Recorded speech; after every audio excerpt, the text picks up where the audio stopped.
میرے رب کا فیصلہ اچھا ہے، وہ جس حال میں بھی رکھے وہ حال اچھا ہے۔ انسان جس کو مشکل سمجھ رہا ہوتا ہے، اللہ کی نگاہ میں وہ آسانی ہوتی ہے۔ انسان جس کو سزا سمجھتا ہے، در حقیقت وہ عطا ہوتی ہے۔ بس وقت کو کچھ وقت دینا ہوتا ہے، پھر پتہ چلتا ہے کوئی دیر تھی ہی نہیں، جو دیر تھی وہ تو سراسر خیر تھی۔ اللہ کو بہت پیارے ہیں وہ لوگ جو سخت مشکل میں صرف اور صرف اللہ سے مدد مانگتے ہیں۔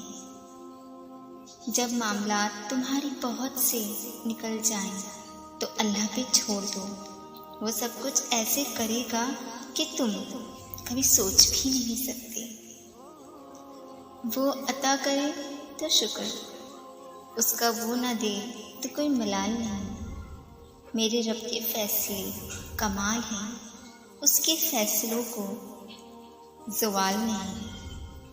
اور جو فیصلہ میرا رب کرتا ہے، یقین جانیے عرش سے فرش تک وہی بہترین ہوتا ہے۔ حضرت علی رضی اللہ تعالیٰ عنہ کا قول ہے، گفتگو ایسی چیز ہے جس کی وجہ سے انسان یا تو دل میں اتر جاتا ہے یا پھر دل سے ہی اتر جاتا ہے۔ کوئی سہارا نہیں دعا کے سوا، کوئی سنتا نہیں اللہ کے سوا۔ میں نے بھی زندگی کو قریب سے دیکھا ہے، مشکلوں میں کوئی ساتھ دیتا نہیں اللہ کے سوا۔ فنا کر دے اپنی ساری زندگی اللہ کی راہ میں، یہ واحد پیار ہے جس میں بے وفائی نہیں ملتی۔ جھک جانا ہی محبت ہے جس کا ثبوت سجدہ ہے، اور اللہ فرماتا ہے مجھ سے مانگو میں تمہیں دوں گا، تمہاری دعا قبول کروں گا۔